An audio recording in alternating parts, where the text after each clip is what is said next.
اللہ جل جلالہ عم نوالہ کا ہم پر بہت عظیم احسان ہے کہ اس ذات اقدس نے ہمیں مسلمان بنایا.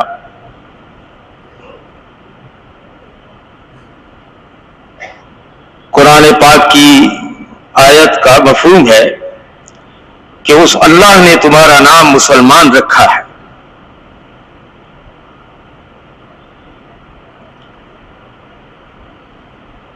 مسلمان اس کو کہتے ہیں جو اللہ پاک کے حکم کے سامنے اپنی گردن کو جھکائے اور اپنی خواہش کو دبائے.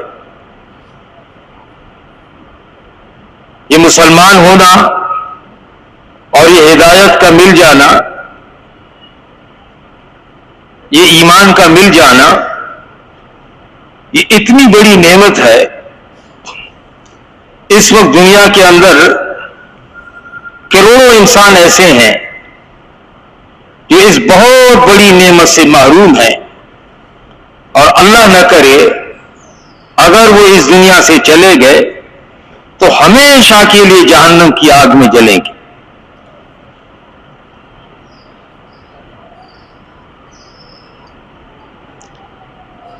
یہاں ہم شب جمعہ میں جو جمع ہوتے ہیں وہ ایک محنت کو سیکھنے کے لیے جمع ہوتے ہیں، ایک کام کو سیکھنے کے لیے جمع ہوتے ہیں. کام کیا ہے؟ ہر مسلمان حضور صلی اللہ علیہ وسلم کی محنت کا محنتی بن جائے. ہر مسلمان کو نبی کریم صلی اللہ علیہ وسلم کے غم کا ذرہ مل جائے، وہ فکر لگ جائے، وہ اندر درد پیدا ہو جائے، وہ دل سوزی اور غمخاری پیدا ہو. علماء فرماتے ہیں کہ نبی پاک علیہ الصلوۃ والسلام کے مبارک قلب کے اندر، مبارک دل میں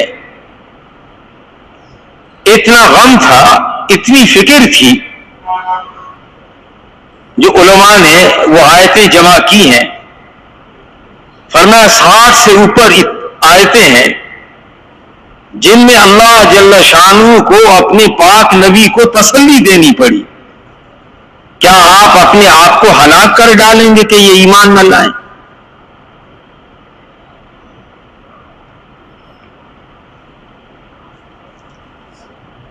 تو اس محنت کو سیکھنے کے لیے ہم یہاں پہ جمع ہوتے ہیں.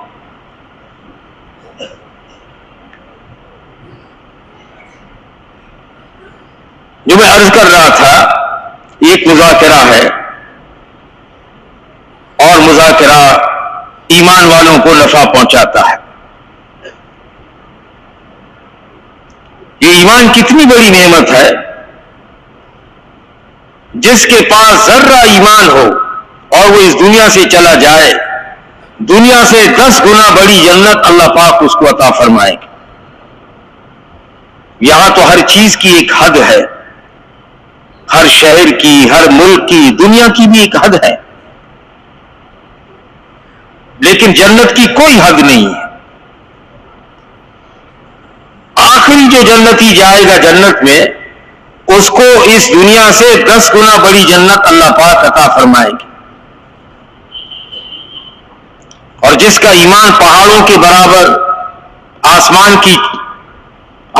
کے برابر ہوگا، اس کو کتنی بڑی جنت اللہ پاک عطا فرمائے گی.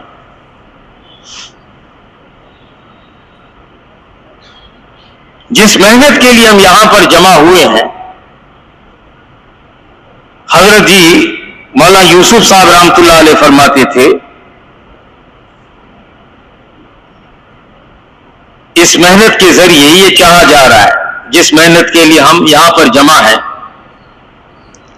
اور جس محنت کے لیے ہم ہفتے میں 2 گشت کرتے ہیں، جس محنت کے لیے ہم مہینے کے 3 دن لگاتے ہیں، سال کا چلہ یا 3 چلے لگاتے ہیں، روزانہ 2.5 گھنٹے سے لے کر 8 گھنٹے سے لے کر 2.5 گھنٹے تک دیتے ہیں.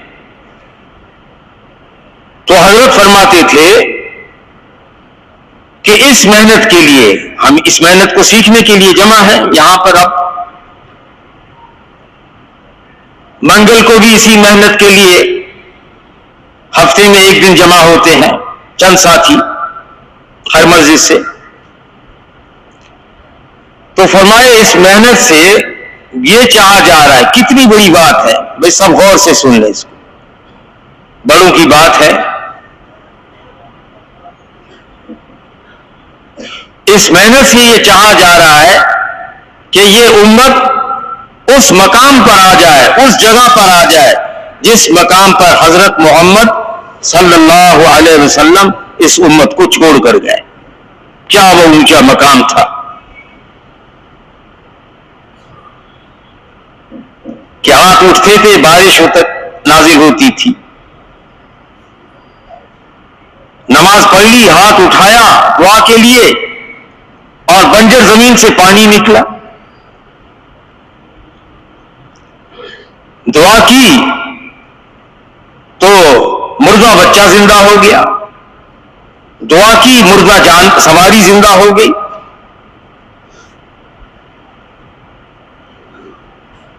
پوری انسانیت ہمارے سامنے ہے. ہم یہاں بیٹھے شب جمعہ میں ہیں، لیکن پوری انسانیت ہمارے سامنے ہو.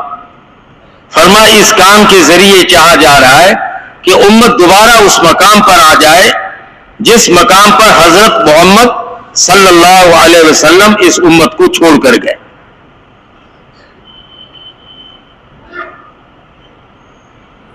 وہ محنت کیا ہے کہ امت کا مال اور امت کی جان اس کلمے کے پھیلانے پر لگے، دعوت پر لگے. امت کا مال اور امت کی جان سب سے پہلے اس کلمے کے پھیلانے پر لگے. اس کی تشریح میں قرآن پاک کو سمجھنے والے ایک بہت بڑے مفسر لکھتے ہیں، جو قرآن پاک کی آیت ہے کہ تم بہترین امت ہو، کہ تمہیں نکالا گیا ہے.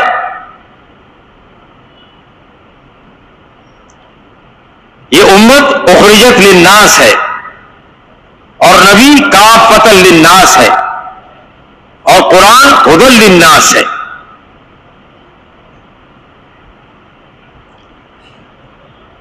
تو اس آیت کے ذیل میں حاشیے میں وہ مفسر لکھتے ہیں کہ تم بہترین اے مسلمان ہو. جو لفظ پہلا ہے اے مسلمان ہو، جس میں مرد بھی شامل ہیں اور جس میں عورتیں بھی شامل ہیں، جس میں فقیر بھی شامل ہے، جس میں غریب بھی شامل ہے، جس میں بادشاہ بھی شامل ہے اور اس میں رعایا بھی شامل ہے.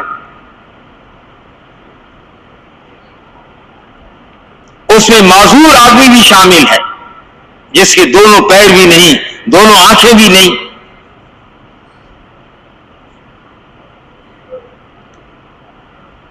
اے مسلمانوں، تم بہترین امت ہو. اللہ پاک جس کو بہترین کہیں، اللہ اکبر، کتنا بڑا انعام ہے، کتنا بڑا سرٹیفکیٹ ہے، کتنا بڑا تمغہ ہے، کتنا بڑا تحفہ ہے. جس امت کو اللہ پاک فرمائے تم بہترین ہو. پوری دنیا جو ہمیں نظر آ رہی ہے اس کے بارے میں تو فرمایا کہ یہ مچھر کے پر کے برابر بھی نہیں. پوری دنیا کے بارے میں فرمایا یہ مچھر کے پر کے برابر بھی نہیں. اور دنیا کے بارے میں فرمایا یہ دھوکہ ہے. اور امت کو فرمایا تم بہترین امت ہو، تمہیں نکالا گیا ہے اس لیے کہ تم اچھی باتوں کا حکم کرتے ہو اور بری باتوں سے منع کرتے ہو. اور فرمایا کہ اس کا اس کی خبر بعض پچھلے نبیوں کو بھی دی گئی کہ یہ امت آنے والی ہے. موسیٰ علیہ السلام کو اس کی خبر دی گئی, عیسیٰ علیہ السلام کو اس کی خبر دی گئی, ابراہیم علیہ السلام کو اس کی خبر دی گئی, حضرت داؤد علیہ السلام کو اس کی خبر دی گئی, پچھلے بعض نبیوں کو اس کی خبر دی گئی. اور اللہ پاک کے علم ازلی کے اندر یہ مقدر ہو چکا تھا کہ اس امت کو بہترین بنانا ہے, آئے گی تو آخر میں اور سب سے پہلے جنت میں جائے گی.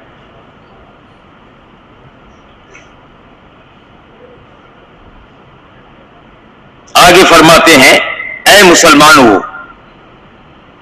تمہاری قربانی پر, بھئی سب متوجہ ہے نا کہ اے مسلمانوں تمہاری قربانی پر ایمان, علم, تقوی اور عمل, ان کی شاخیں سرسبز و شاداب ہوں گی. جب محنت آدمی کرے گا قربانی کے ساتھ تو علم کے اندر بھی سرسبزی اور شادابی آئے گی, اور تقوی اس کے اندر بھی سرسبزی اور شادابی آئے گی, اور ایمان بھی بڑھتا رہے گا اور ایمان پھیلتا بھی رہے گا, اور عمل وجود کے اندر آئے گا. پھر آدمی کو اپنی کامیابی وہ عمل کے اندر نظر آئے گی, حفاظت عمل کے اندر نظر آئے گی, عزت نبی والے عمل کے اندر نظر آئے گی.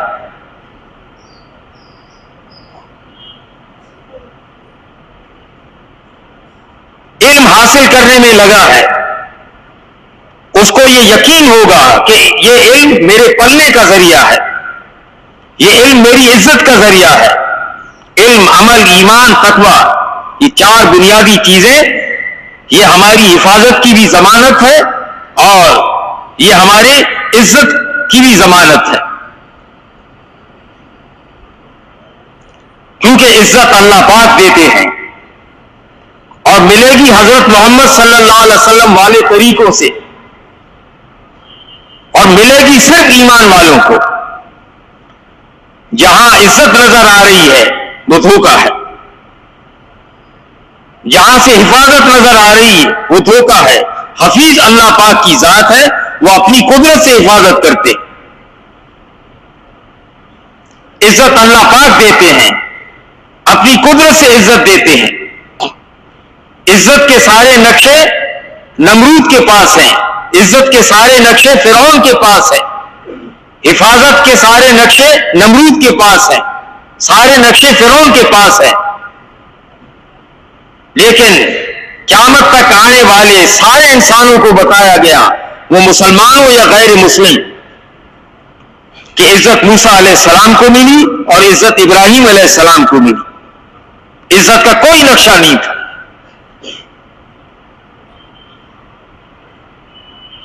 حفاظت کا کوئی نقشہ نہیں تھا. جس کی ماں بھی مخالف, جس کا باپ بھی مخالف, جس کا خاندان بھی مخالف اور پوری قوم مخالف, ابراہیم علیہ السلام تن تنہا اللہ پاک کا پیغام لے کر اٹھتے ہیں. اللہ اکبر. پیدا ہوئے عراق میں اور پرورش پائی فلسطین میں, اور اپنے بچوں کو چھوڑا مکہ مکرمہ میں. میں نے خود سنا مفتی زین العابدین رحمۃ اللہ علیہ فرماتے تھے, فرمایا ایک بیان میں کہ جب بچوں کو چھوڑا تو آپ نے 40 سفر کیے ہیں دین کی محنت کے لیے. ابراہیم علیہ السلام نے 40 سفر, جو ابو الانبیاء ہیں, سارے نبیوں کے باپ ہیں, اور ساری محنت کرنے کے بعد جب بیت اللہ بنایا, ابراہیم علیہ السلام نے بھی یہ امت مانگی ہے جس میں ہم اور آپ ہیں. ہم کتنے خوش قسمت ہیں جس کو بہترین قرار دیا گیا. یہ تو نادانی کی بات ہے. کوئی مال کے ذریعے اپنے آپ کو بہترین سمجھے, کوئی عہدہ اور منصب اور ڈگری کے ذریعے اپنے آپ کو بہترین سمجھے. نہیں, فرمایا تم بہترین امت اس لیے ہو کہ تمہیں نکالا گیا ہے اخرجت للناس، سارے انسانوں کے لیے، ایک شہر، ایک ملک، ایک بر اعظم نہیں، سارے انسانوں کے لیے.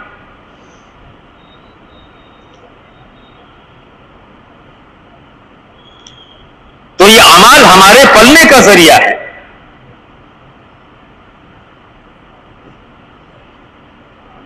ایمان سیکھیں گے، ایمان کو پھیلائیں گے. علم سیکھیں گے، علم کو پھیلائیں گے. دیکھیے کسی بھی چیز کی محنت ہو، اس کو پھیلایا نہ جائے وہ پھر چیز محدود ہو جاتی ہے.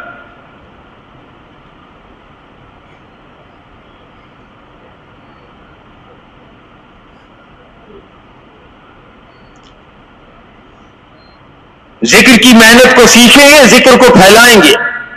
نبی علیہ السلام والے اخلاق کو سیکھیں گے، اس اخلاق کو پوری دنیا میں پھیلائیں گے. اخلاص کو سیکھیں گے اور اس کو پوری دنیا میں پھیلائیں گے. اور اللہ پاک سے ہونے کے یقین کو سیکھیں گے، نبی علیہ السلام والی زندگی کو سیکھیں گے اور اس کو پوری دنیا میں پھیلائیں گے. اگلا جملہ جو لکھتے ہیں کہ تمہارے قربانی پر ایمان، علم، عمل اور تقوی، اس کی شاخیں سرسبز اور شاداب ہوں گی.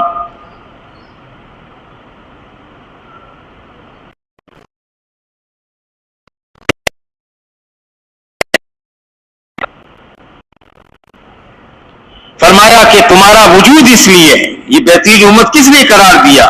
تمہارا وجود اس لیے ہے ان کو دروازے پر لا کر کھڑا کر.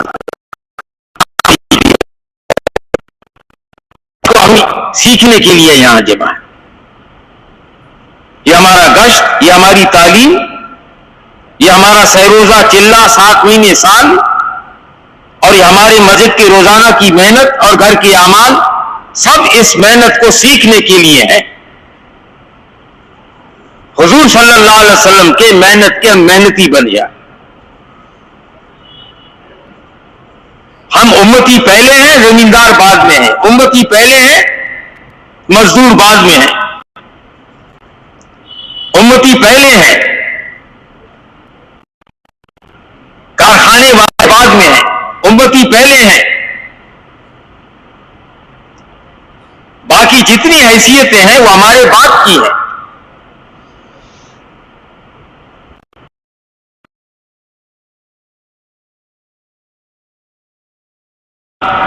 یعنی اس مقام کو حضرت جی رحمت اللہ علیہ فرماتے کہ امت اس مقام پر آ جائے، اس کام کے ذریعے چاہا جا رہا ہے کہ امت کا سب سے زیادہ مال اور جان اس کلمے کے پھیلانے پر لگے. اس کے لیے انبیاء علیہ الصلوۃ والسلام اور صحابہ کرام کی زندگی ہمارے اور آپ کے سامنے ہے.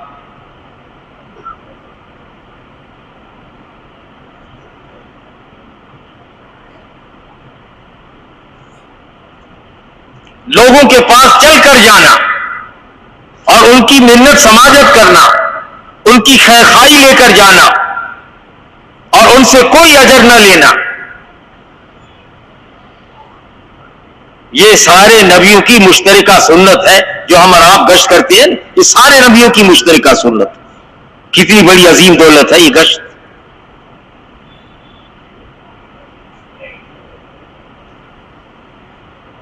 پھر فرمایا امت کا مال اور جان وہ علم کے سیکھنے اور علم کے پھیلانے پر لگے.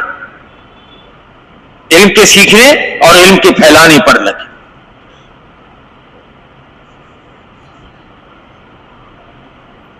آج تو کتنی آسانی ہے. ایک صحابی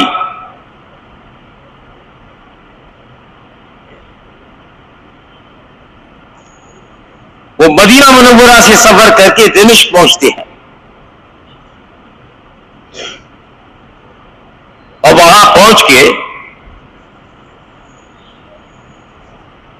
دوسرے ایک صحابی ہیں جن کا قیام دمشق میں تھا، اور فرمایا کہ میں مدینہ منورہ کا سفر کر کے دمشق صرف اس لیے آیا ہوں کہ ایک حدیث معلوم کرنے کے لیے میں آپ کے پاس آیا. ایک حدیث معلوم کرنے.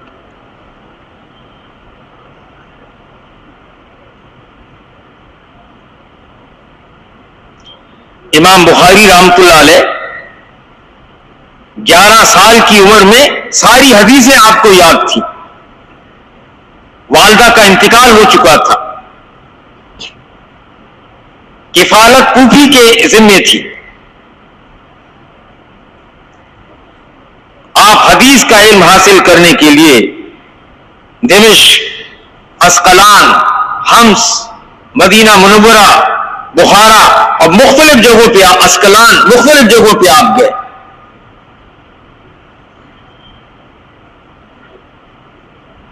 تو مال اور جان کا دوسرا مصرف علم کا سیکھنا اور علم کو پھیلانا, یہ ہر مسلمان کے ذمے. دین اتنا آسان ہے, فرمایا ایک بات تمہیں آتی ہے اس کو دوسروں تک پہنچاؤ. ایک آدمی صرف سبحان اللہ جانتا ہے, اس کی فضائل جانتا ہے کہ جو آدمی سبحان اللہ پڑھے گا سبحان اللہ کا ثواب اور پہاڑ سے زیادہ ہے, الحمدللہ کا ثواب اور پہاڑ سے زیادہ ہے, اللہ اکبر کا ثواب اور پہاڑ سے زیادہ ہے.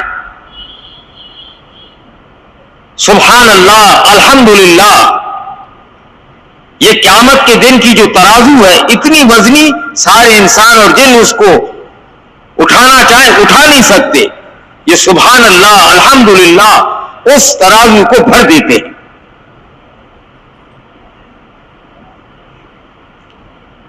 وہ حدیث بطاقہ ہے نا, جس پرچے پر یہ لکھا ہوگا اشہد ان لا الہ الا اللہ و اشہد ان محمد عبدہ و رسولہ, یا یہ کلمہ لکھا ہوگا 99 دفتر گناہوں کے ایک طرف ہوں گے اور یہ کلمہ جس پلڑے میں ڈالا جائے گا وہ جھک جائے گا.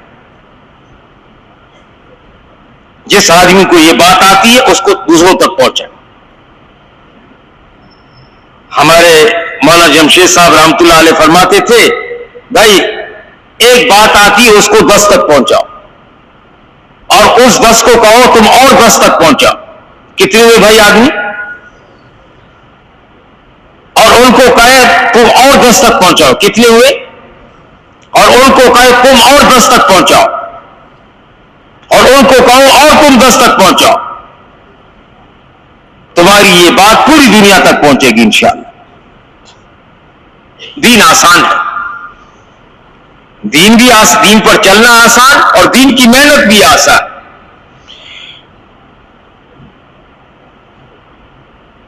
اور پھر اس امت کا مال اور اس امت کی جان عبادات کے نقشوں کے پھیلانے پر, قائم کرنے پر لگے.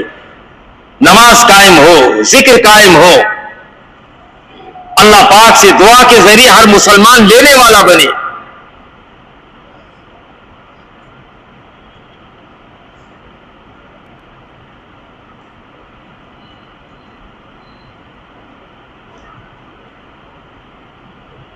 زکوٰۃ وجود کے اندر آئے, حج وجود کے اندر آئے. ایک زمانہ تھا, سچی بات ہے, آج سے 60-70 سال پہلے ہم چھوٹے تھے تو ہم جانتے نہیں تھے عمرہ کیا ہے. کیا خیال ہے بھائی؟ جن کی عمر 70-80 سال ہے, اللہ پاک نے محنت کے ذریعے, جب محنت ہوئی, پہلے پتہ نہیں تھا عمرہ کیا ہے. ایک بزرگ سے ملنے گئے کراچی کے, تو انہوں نے بڑی حوصلہ افزائی کی بات کی, فرمائی اور فرمایا کہ الحمدللہ ان سارے مدارس میں 80% جو طلباء ہیں وہ سب تبلیغ کی نسبت سے آئے ہیں. یہاں پہ تبلیغ کی نسبت سے, باپ ڈاکٹر ہے, باپ انجینئر ہے, باپ تاجر ہے, باپ وزیر ہے. دین کی سمجھ آئی اور عالم بنایا.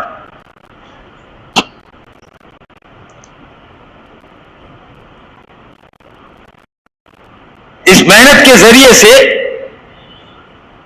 علم کی شاخیں سرسبز و شاداب ہوں گی. اس محنت کے ذریعے سے کے ایماندار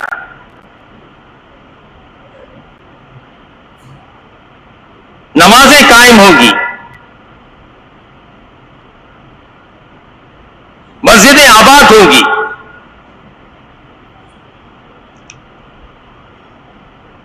محنت چھوٹی,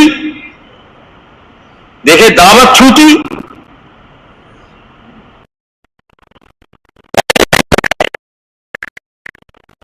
محنت سے دین آیا, دعوت زندہ ہوئی, علم زندہ ہوا, عبادات کے نقشے قائم ہوئے,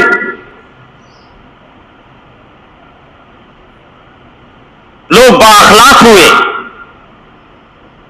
جہالت ختم ہوئی, علم آیا, غفلت ختم ہوئی, اللہ پاک کا دھیان وجود میں آیا,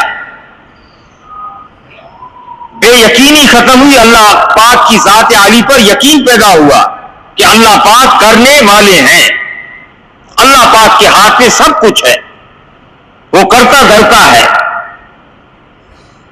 کوئی نقشہ نہ ہو.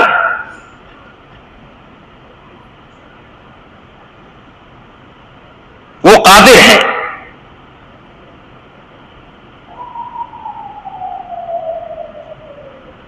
پانی کے قطرے پر اللہ پاک نے بہترین شکل, وہ مصور ہے, بہترین شکل بنائی, وہ باری ہے, وہ مصور ہے, کسی چیز کا وجود نہ ہو اس کو وجود دے. یہاں جب مکان بنتا ہے اس کے لیے جو ضروریات ہیں وہ ضروری ہیں, سیمنٹ ہے, سریا ہے, اینٹیں ہیں, جو لوازمات ہیں, لیکن اللہ پاک کا ارادہ وجود, اللہ پاک ارادہ فرماتے محل بن جاتا ہے. جو 10 مرتبہ سورہ اخلاص پڑھے اس کے لیے محل تعمیر ہوگا, جو مریض کی عیادت کرے اس کے لیے محل تعمیر ہوگا.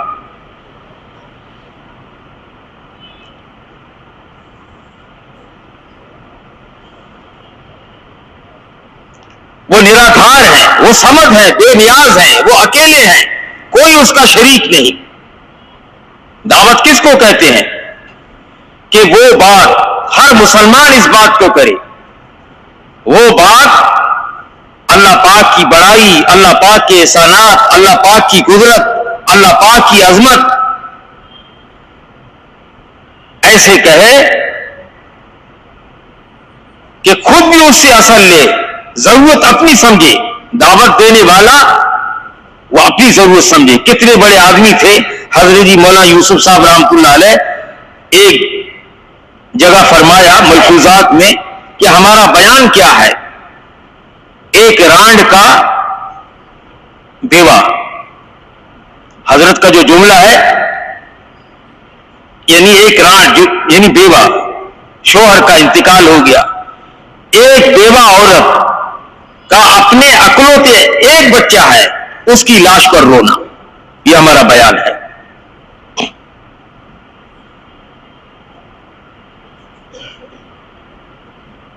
مولانا سعید خان رحمۃ اللہ علیہ فرماتے تھے کہ پورے 13 سال میں حضور علیہ الصلوۃ والسلام سے ایک بیان بھی ثابت نہیں ہے, لیکن آپ انفرادی کتنے پھرے ہیں, آپ نے انفرادی کتنی محنت کی ہے.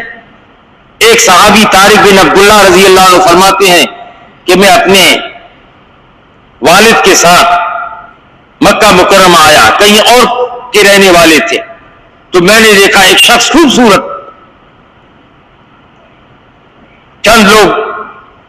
چند لوگوں میں وہ دعوت دے رہا ہے, اور مفہوم اس کا یہ ہے کہ اے لوگوں کلمہ پڑھو تم کامیاب ہو جاؤ گے.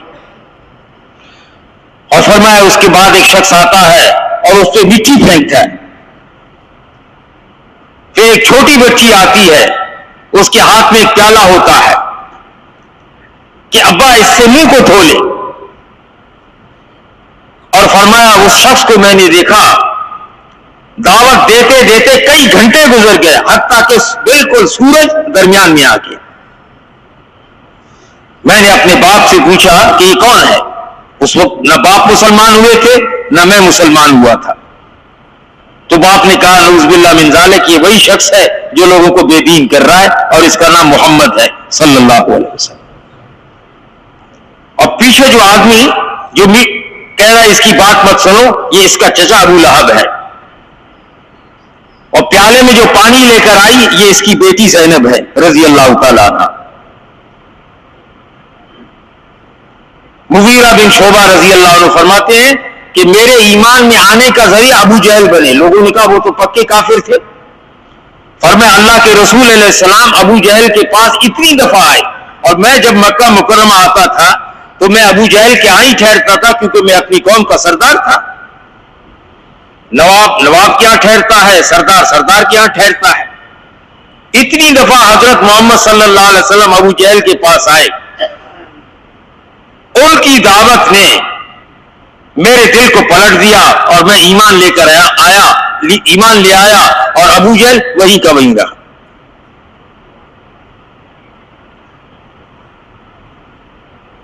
ایک صحابی کو آپ نے دعوت دی، طفیل بن عمرو دوس قبیلے کے تھے، وہ دعوت سنی اور گئے اپنے قبیلے کے اندر۔ ان کی دعوت پہ 80 گھرانے مسلمان ہو گئے۔ ایک لشکر کے اندر حضور علیہ الصلوۃ والسلام جا رہے ہیں، پانی ختم ہوا، ایک عورت بھی اس سفر میں تھی، وہ اپنے کام سے جا رہی تھی۔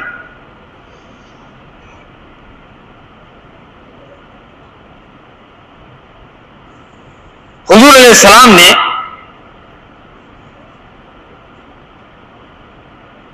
یا تو پردے کے احکامات اس وقت نازل نہیں ہوئے تھے، یا پردے میں اس عورت کو دعوت دی۔ وہ عورت، امام بخاری رحمۃ اللہ علیہ فرماتے ہیں، وہ عورت اپنے قبیلے میں جاتی ہے، جب جاتی ہے تو سارے کفر کی حالت میں اس عورت کی دعوت پر سارے قبیلے کے لوگ اسلام لے آتے۔ ایمان لاتے ہی آدمی اپنے کام کو پہچانتا تھا۔ جو میں نے کنتم خیر امت اخرجت للناس کے ذیل میں جو آخری جملہ ہے نا،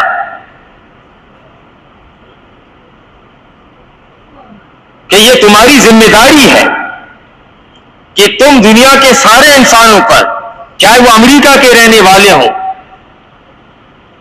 چاہے وہ روس کے رہنے والے ہوں، چاہے وہ شمال یا جنوب، مشرق اور مغرب کے رہنے والے ہوں، تم ان پہ ایسی محنت کرو کہ ان کو جنت کے دروازے پر لا کر کھڑا کر دو۔ بس کام ہو گیا۔ اس محنت کے لیے ہم جمع ہیں، اسی محنت کے لیے گشت، اسی محنت کے لیے باہر نکلنا، اسی محنت کے لیے مقامی کام، ورنہ تو آدمی کی زندگی بے مقصد ہے۔ بچے تو حیوان بھی پالتا ہے، مکان تو حیوان بھی بناتا ہے،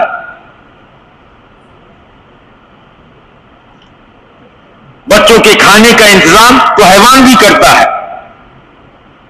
اس کی افضلیت اس پر ہے۔ ہاں، ایک جملہ جو اب مجھے یاد آ گیا کہ اے مسلمانوں، تمہیں افضل اور اشرف نبی دیا گیا، اور تمہیں اکمل اور ادوم شریعت دی گئی۔ یہ اسی حاشیے میں ہے، اے مسلمانوں، تمہیں افضل اور اشرف نبی دیا گیا، ادوم ہمیشہ کے لیے شریعت دی گئی، اور اکمل کامل شریعت دی گئی۔ اب اس شریعت کے بعد کوئی شریعت کی گنجائش نہیں۔ دین مکمل ہے، اور دین آسان بھی ہے، دین پر چلنا آسان اور دین کی محنت بھی آسان۔ دیکھیں وضو میں 4 فرض ہیں۔ اب جس کے 2 ہاتھ نہیں، 2 پیر نہیں، اب اس کے ذمہ کتنے فرض ہیں بھائی؟ جی 2 ہو گئے، آسان ہے۔ کھڑے ہو کر نہیں پڑھ سکتا نماز، بیٹھ کے پڑھ لے، بیٹھ کے نہیں پڑھ سکتا لیٹ کر پڑھ لے، دین آسان۔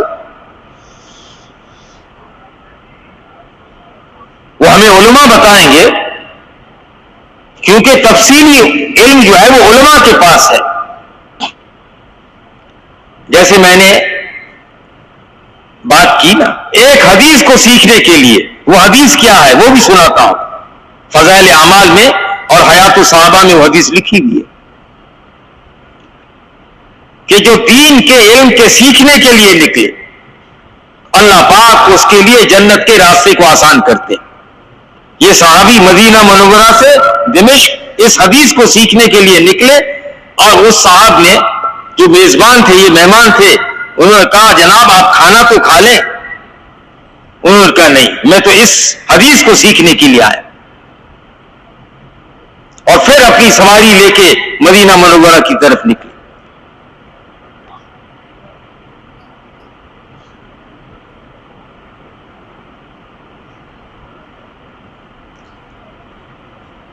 دعوت کے ذریعے سے اللہ پاک کی محبت دل میں اترے, اللہ پاک کا غیر اندر سے نکلے, کیونکہ پہلے انکار ہے اور پھر اس بات پہلے نفی ہے, لا الہ پہلے ہے الا اللہ بعد میں. جہاں حفاظت نظر آ رہی ہے اس کا انکار کریں, جہاں عزت نظر آ رہی ہے, جہاں کامیابی نظر آ رہی ہے,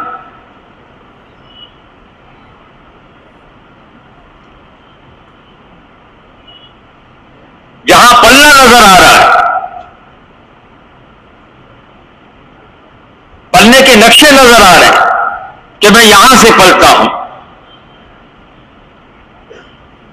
کلمے کا تقاضا یہ ہے کہ اللہ پاک پالتے ہیں اور اللہ پاک حضرت محمد صلی اللہ علیہ وسلم والے اعمال پر پالیں گے. ان اعمال کے اندر دعوت ہے, ان اعمال کے اندر تعلیم و تعلم ہے, ان اعمال کے اندر ذکر عبادت اور دعا ہے, اور ان اعمال کے اندر نبی علیہ الصلوۃ والسلام والے اخلاق ہیں. اور ان کو وجود میں لانے کے لیے 5 کام ہیں اور سیکھنے کے لیے نقل و حرکت ہے. علم پھیلے, ایمان پھیلے, ذکر پھیلے. کوئی چیز کتنی وافر مقدار میں ہو, اگر اس کو پھیلانے کی محنت نہ ہو وہ چیز محدود ہو جاتی ہے.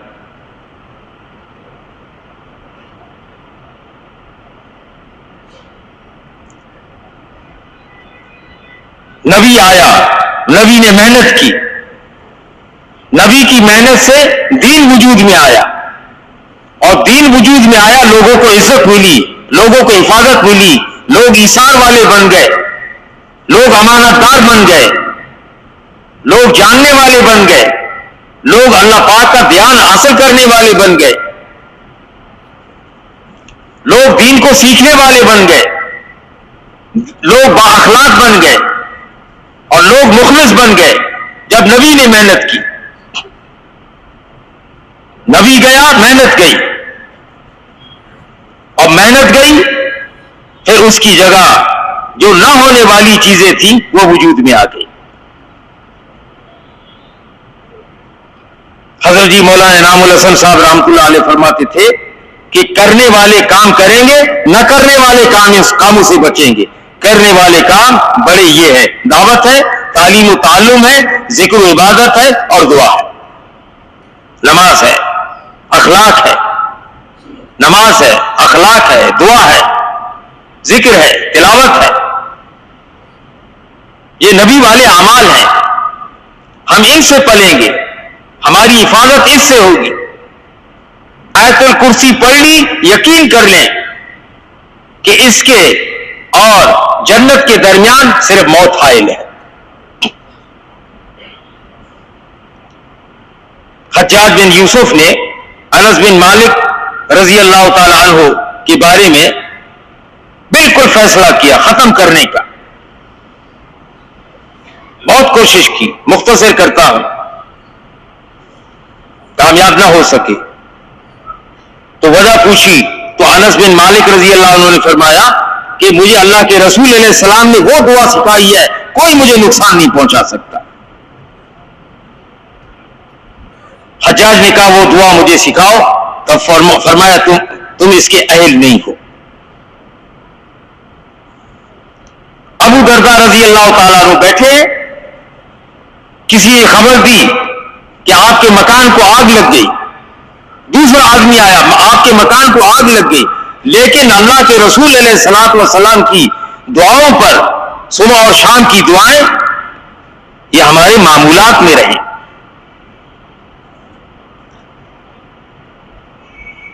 پھر ایک صاحب آئے, ان کا سب مکان جل گیا, آپ کا بچا, تو فرمایا کہ میں آپ کی بات پہ یقین رکھوں یا اللہ کے رسول علیہ السلام کی بات پر یقین رکھوں. میں نے وہ دعا پڑھی ہے. ان اعمال کے اندر حفاظت بھی ہے, ان اعمال میں عزت بھی ہے, ان اعمال سے پلنے کا یقین بھی ہو, اور ان اعمال میں کامیابی بھی ہے, ان اعمال میں نجات بھی ہے, ان اعمال سے دنیا کی زندگی بھی بنے گی اور مرنے کے بعد جو ہمیشہ کی زندگی ہے وہ بھی بنے گی.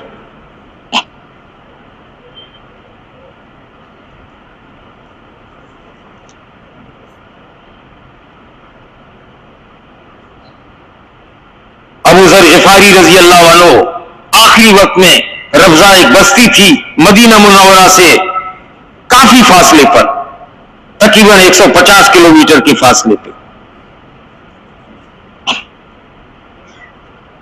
میں نے ایک ڈرائیور سے پوچھا, میں نے کہا آپ ربضہ گئے ہیں؟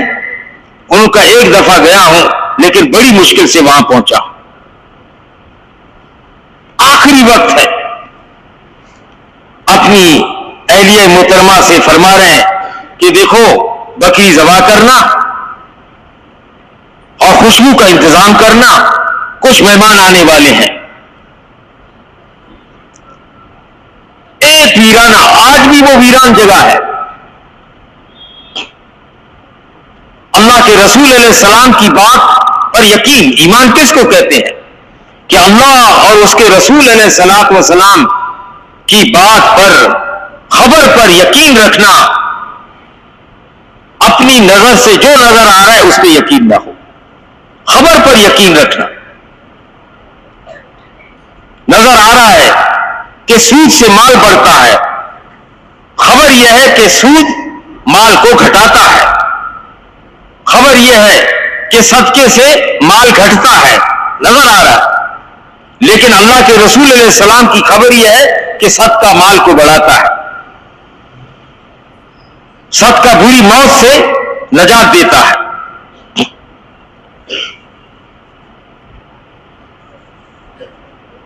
مؤذن نے آواز لگائی, حی علی الصلاۃ حی علی الفلاح. کروڑوں روپے کا گاہک کھڑا ہے, آواز آئی حی علی الصلاۃ, آؤ نماز کی طرف, آؤ کامیابی کی طرف. یقین نماز پہ ہوگا تو آدمی اس گاہک کو چھوڑے گا, مسجد کی طرف چلے گا, اور یقین مال پر ہوگا تو آدمی اپنی نماز کو ضائع کرے گا اور اس مال کو حاصل کرے گا. بنیاد وہ یقین ہے.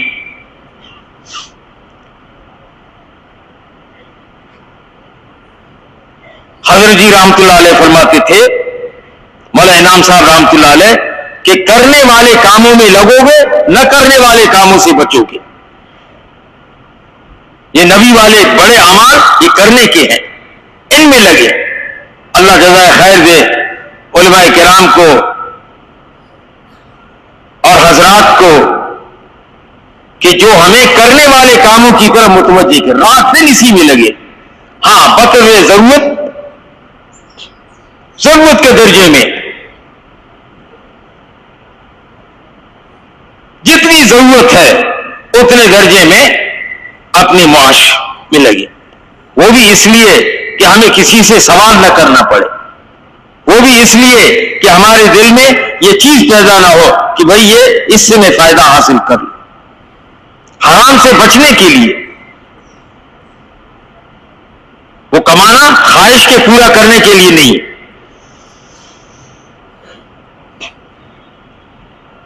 آج پوری دنیا میں جو مسائل پیدا ہو رہے ہیں, جتنا فساد ہو رہا ہے, جتنی دنیا میں پریشانیاں آ رہی ہیں, وہ اس لیے ہے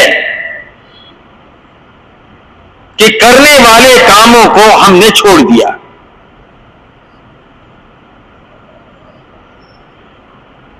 اس محنت کے ذریعے امت کو کرنے والے کاموں پر لگائیں, دعوت پر لگائیں, علم پر لگائیں, ذکر پر لگائیں, نمازوں پر لگائیں, نبی والے اخلاق پر لگائیں, بقدر ضرورت معاشی.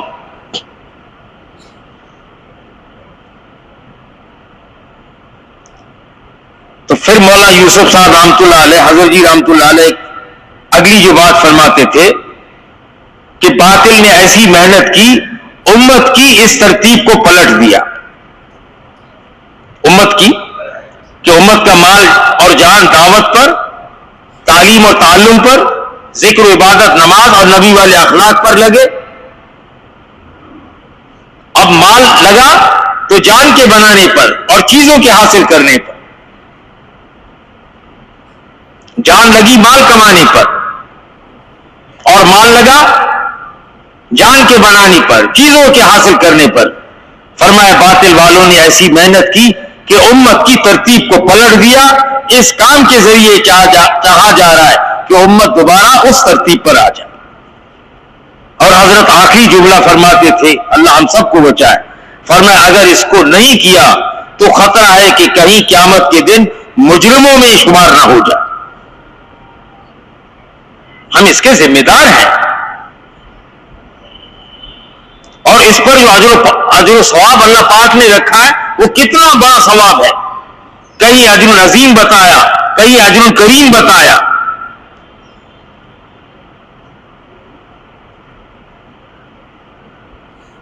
کہیں ایسا اجر بتایا کہ جس کی کوئی انتہا نہیں، بغیر حساب. اللہ پاک اتنا دیں گے، اتنا نوازیں گے. اب آدمی سوچے، جو آدمی روزانہ اللہ پاک سے ہونے کو کہے، اللہ پاک کے غیر سے نہ ہونے کو کہے، لوگوں کے دلوں میں اللہ پاک کی محبت کو بٹھائے، اللہ پاک کے احسانات کو کہے، کتنا اس ذات کا ہم پر احسان ہے اس کو آدمی گن بھی نہیں سکتا. میں ایک چھوٹی بات کرتا ہوں، بات چھوٹی نہیں ہے، زبان سے نکل گئی کہ فرمایا کہ تم اپنی ذات پہ غور نہیں کرتے ہو. قرآن پاک کی آیت کا مفہوم ہے، اور زمین کے اندر جو نشانیاں ہیں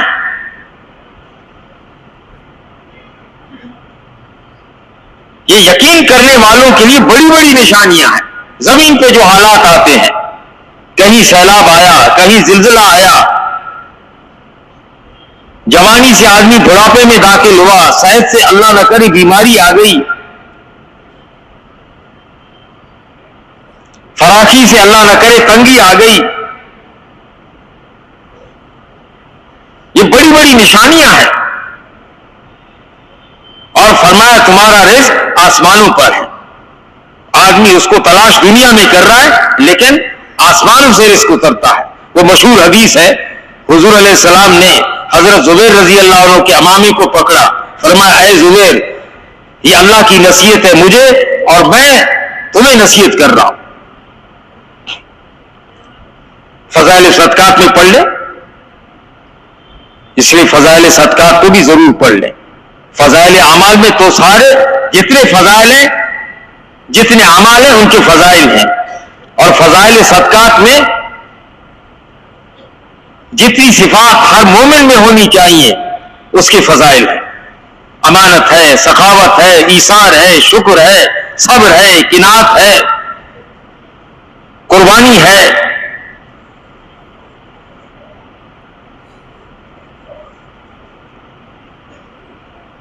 اور زبان کا صحیح استعمال ہے، آنکھوں کا صحیح استعمال ہے، اور رذائل جتنی گندگیاں ہیں، کبر ہے، حسد ہے، بغض ہے، کینہ ہے، خیانت ہے،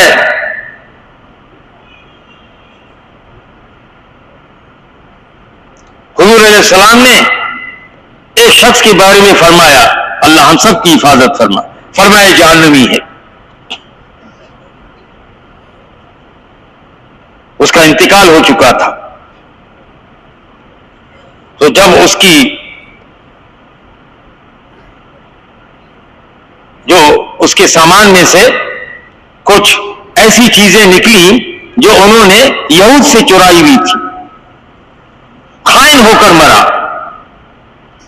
تو یہ رذائل ہیں.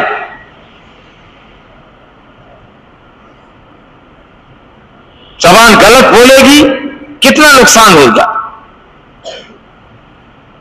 فرمایا ایک آدمی بالکل جنت کے قریب پہنچا، ایک بالش قریب ہے، لیکن اس نے ایسی بات کی جس سے امت میں توڑ پیدا ہوا، امت میں توڑ پیدا ہوا.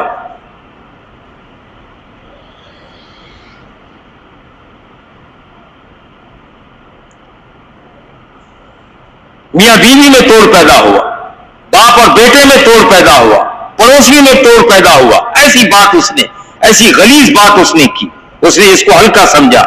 فرمایا یہ شخص اپنے عمل کے ذریعے ایک بالش جنت کے قریب پہنچا، لیکن زبان سے یہ نکلا ہوا جملہ اس کو جہنم میں لے جائے گا. اور ایک آدمی اپنے گناہوں کی بدولت جہنم کے ایک بالش قریب پہنچا ہے، لیکن مرنے سے پہلے اس نے ایسی بات کی، امت میں جوڑ پیدا ہوا، امت میں اجتماعیت پیدا ہوئی.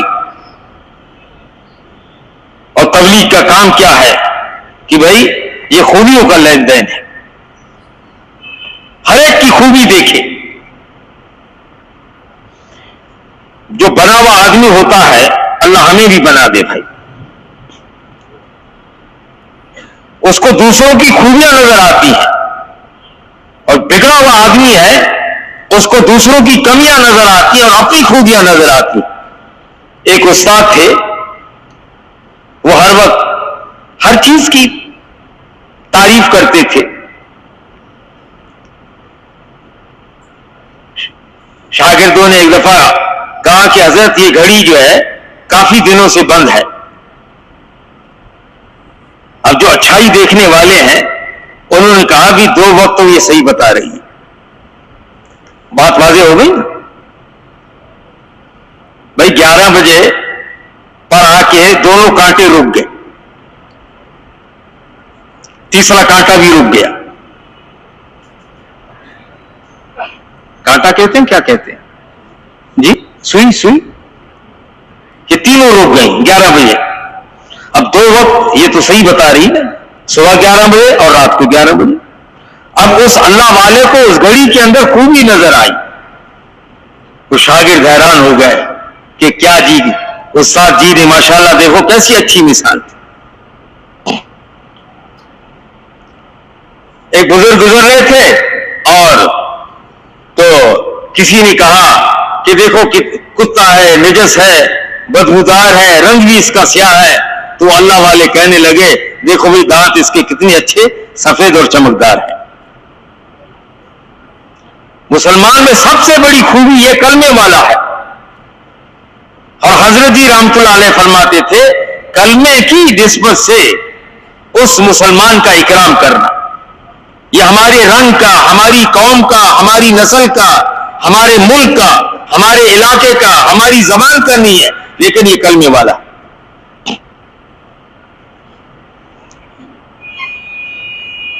اور حضرت اکرام کے ذیل میں فرماتے تھے اللہ نہ کرے اگر بھائی ظالم ہے اور ایک غیر مسلم مظلوم ہے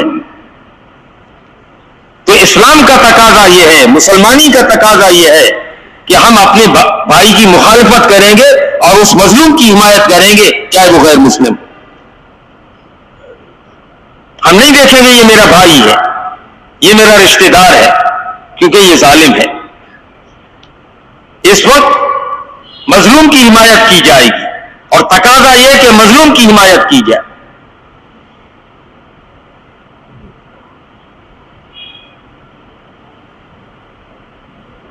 مولانا الیاس صاحب رحمت اللہ علیہ کے نانا تھے، بہت بڑے اللہ والے تھے، حضرت مظفر حسین کاندھلوی رحمت اللہ علیہ.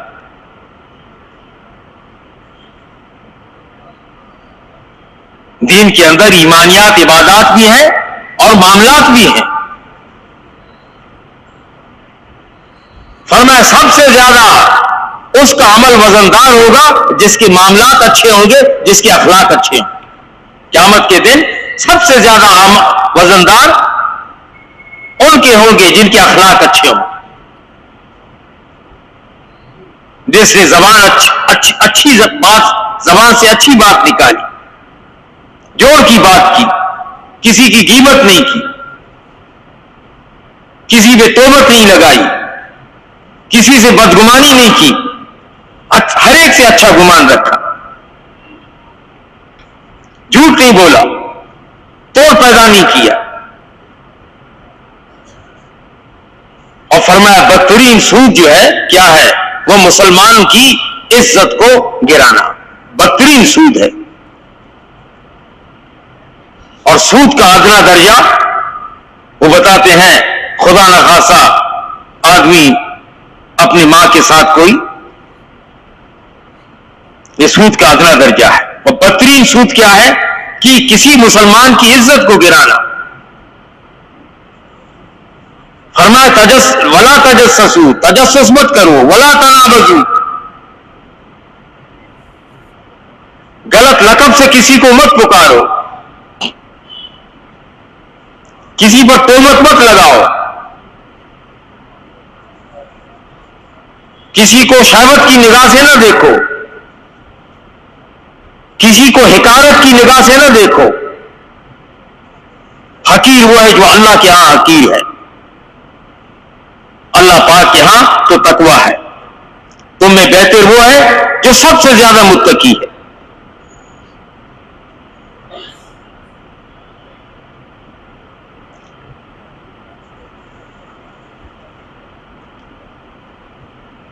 تو فرمایا کہ اے زبیر، رزق جو ہے اس کا دروازہ اللہ پاک کے عرش کے ساتھ لگا ہوا ہے، تم جتنا خرچ کرو گے اللہ اتنا تمہیں زیادہ دے گا، تمہاری نیت کے بقدر، تمہارے خرچ کرنے کے بقدر۔ بھائی امین صاحب رحمۃ اللہ علیہ فرماتے تھے، ایک روٹی 3 آدمیوں کو جنت میں لے جائے گی، ایک روٹی، ایک جس عورت نے پکائی گھر کی، اور ایک جس نے انتظام کیا اس روٹی کا، آٹا لے کر آئے، اور ایک اس خادمہ کا جس نے سوال کرنے والے تک پہنچا۔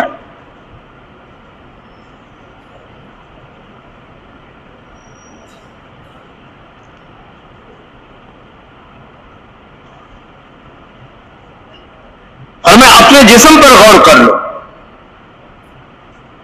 اب یہ تھوک جسم کے اندر جو بن رہا ہے، تھوک ظاہر میں کتنی بے قیمت چیز ہے، کوئی اس کی قیمت نہیں، لیکن اللہ نہ کرے اگر جسم کے اندر اس کا بننا بند ہو جائے، نہ آدمی بات کر سکے گا نہ نگل سکے گا۔ اب میں جو بات کر رہا ہوں نا، یہ 2 حدود ہیں یہاں پر، یہ تھوک بنا رہے،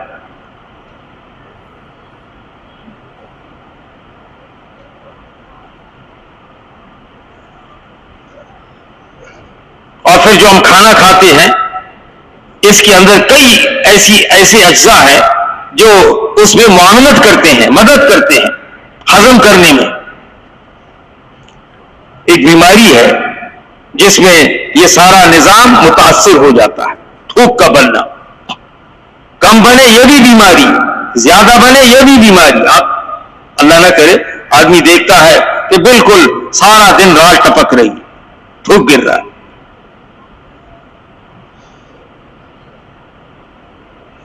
اب کہیں اس کا علاج ہے نہیں۔ کئی سال پہلے ایک دوا دریافت ہوئی، اس دوا کی اس وقت قیمت $50، اس کے کھانے سے آدمی 15 منٹ تک بات بھی کر سکے گا اور بول بھی سکے گا۔ اب یہ تھوک جو ہمارے جسم میں بن رہا ہے، یہ کتنی قیمتی چیز ہے۔ یہ ہماری آنکھوں کا بند ہونا، اس کا کھلنا، یہ کتنی بڑی نعمت ہے۔ صبح سے لے کر اب تک کتنی دفعہ یہ بند ہوئی کھلی ہیں کسی کو پتا نہیں۔ اور پھر جتنے اعضاء ہیں، ایک ایک عضو جو ہے، اللہ پاک کے کتنے احسانات ہیں۔ اپنے جسم کے اندر آدمی دیکھ لے اور جسم سے باہر دیکھ لے، ایک روٹی سامنے آتی ہے، اس پہ کتنی محنت ہوئی یہ روٹی سامنے آئی، کس نے زمین آباد کی، کس نے زمین کو پانی دیا، کس نے بیج لگایا، اور کس نے اس کی حفاظت کی، کس نے اس کو کاٹا، اور کس نے کارخانے تک پہنچایا، وہاں اس کی پسائی ہوئی، پھر دکان تک آٹا پہنچا، پھر گھر میں پہنچا اور اس کو پکایا گیا اور سامنے رکھا. اس لیے حسن بصری رحمۃ اللہ علیہ فرماتے ہیں کہ پہلا جب لقمہ کھاؤ تو یہ کہو یا واسع المغفرہ، اے وسیع مغفرت کرنے والے، میں اس قابل نہیں ہوں کہ یہ لقمہ میں لے لوں. اور لقمہ بھی اللہ کے ارادے سے آدمی نگلتا ہے. کتنے لوگ ہیں ہسپتالوں میں ہیں وہ لقمہ نگل نہیں سکتے ہیں، ناک کے ذریعے یا معدے کے ذریعے ان کو خوراک دی جا رہی. لقمہ آدمی نکلے کتنے لوگ ہیں پیٹ میں معدے میں داخل ہوتے ہی وہ کہہ کر جاتا ہے، آنکھوں میں چلا بھی گیا لیکن وہ قبض کی بیماری کا شکار ہے. یہ کتنی بڑی نعمتیں ہیں. اللہ پاک کے احسانات کو، اللہ پاک کی قدرت کو مولانا ظاہر شاہ صاحب رحمۃ اللہ علیہ فرماتے تھے اللہ پاک کے کارناموں کو بیان کرو، اور اللہ پاک کا کارنامہ وہ قرآن ہے. اللہ پاک کا کارنامہ وہ قرآن ہے. اور اس دعوت کو طاقت پہنچانے کے لیے علم ہے اور ذکر ہے. اس دعوت کو طاقت پہنچانے کے لیے علم ہے اور ذکر ہے. وقت مقرر کر کے قرآن پاک کی تلاوت اور وقت مقرر کر کے اللہ پاک کا ذکر کرے، اور صبح اور شام کی دعائیں ہیں. فضائل کا علم بھی ہے اور مسائل کا علم بھی ہے. زندگی سے متعلق جتنے مسائل ہیں اللہ تعالیٰ علماء کرام کو جزائے خیر عطا فرمائے. جب دارالافتاء میں آدمی جاتا ہے کاغذ بھی وہ اپنا استعمال کرتے ہیں، قلم بھی اپنا استعمال کرتے ہیں، اور کئی کتابیں کھول کے ایک مسئلہ ہے لیکن 20 کتابیں وہ کھول کے ہمیں اس مسئلے کا حل بتاتے ہیں.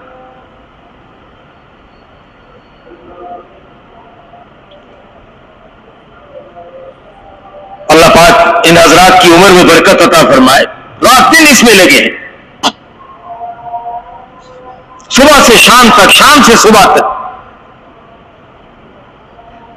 قرآن میں دل لگے، ذکر میں دل لگے، نماز میں دل لگے، علم سیکھنے میں دل لگے. مولانا سعید خان رحمۃ اللہ علیہ فرماتے تھے کہ دعوت اور دعا میں دل لگ گیا، نماز اور تلاوت میں دل لگ گیا، اللہ پاک کے ذکر میں اور تعلیم میں دل لگ گیا، تو سمجھو اللہ پاک کے ساتھ دل لگ گیا.